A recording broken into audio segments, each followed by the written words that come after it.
La fête, elle était à Bordeaux, aujourd'hui au stade Chaban-Delmas, à l'occasion de la réception du Biarritz Olympique. L'Union Bordeaux-Bègles, vous le savez, maintenue dans l'élite depuis le week-end dernier et ce nul à Castres. Manquait plus qu'à fêter ce maintien devant les supporters venus, comme à chaque fois, Philippe Fleiss, nombreux dans ce stade de Chaban. Mais pour faire la fête et qu'elle soit belle, cette fête, il fallait une victoire, évidemment, terminée en beauté. Exactement, Isabelle, vous le savez, pour faire la fête, il faut être deux. Les Biarros étaient donc venus ambitieux, eux qui n'ont pas, qui ont toujours dans l'esprit la qualification avec cette 7e place qualificative pour la Coupe d'Europe la saison prochaine.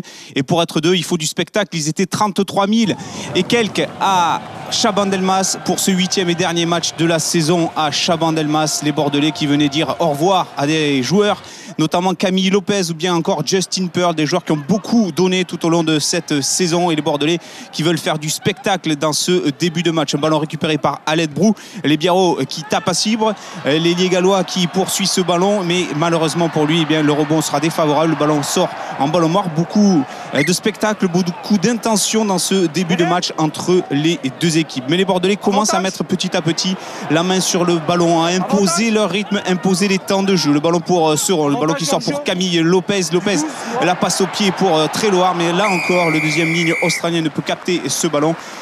Monsieur Atala signale une position de hors-jeu des Biarros, et après 6 minutes, l'occasion est donnée à Camille Lopez d'ouvrir le score pour Bordeaux. Il ne s'en prive pas, le futur Perpignanais.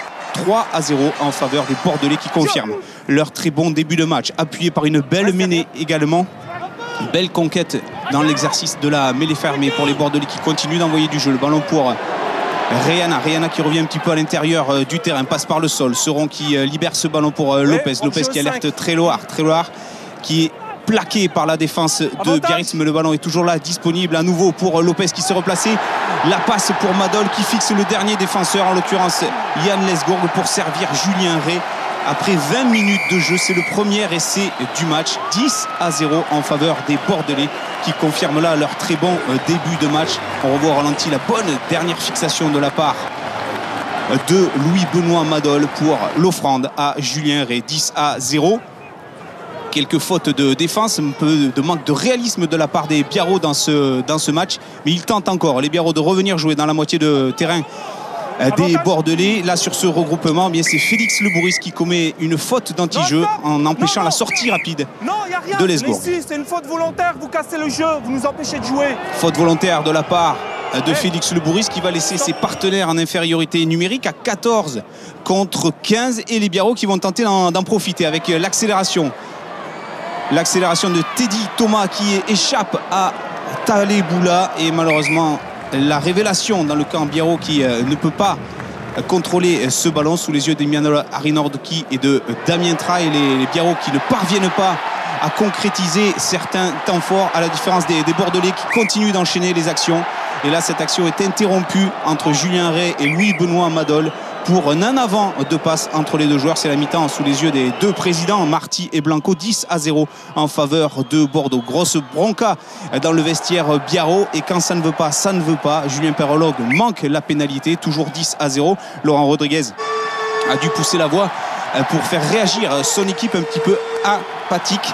Et à la 49e minute, c'est la sortie de Camille Lopez sous les applaudissements du public de Chaban-Delmas, sous les yeux également de Patrice Lagisquet qui sait, l'amènera peut-être l'été prochain en tournée avec l'équipe de France en Nouvelle-Zélande. La 52e minute, les Bordelais toujours à l'action avec Taleboula qui peut donner à Madol, mais nouveau coup de sifflet de la part de monsieur Atala pour, vous allez le voir sur le ralenti, une faute de Justin Pearl qui lui aussi va quitter Bordeaux. Il empêche Perlong d'aller au plaquage sur Taleboula. Peu importe, en tout cas, quelques minutes plus tard, les Bordelais ont une nouvelle opportunité de creuser l'écart avec Nicolas Sanchez qui a donc remplacé Camille Lopez.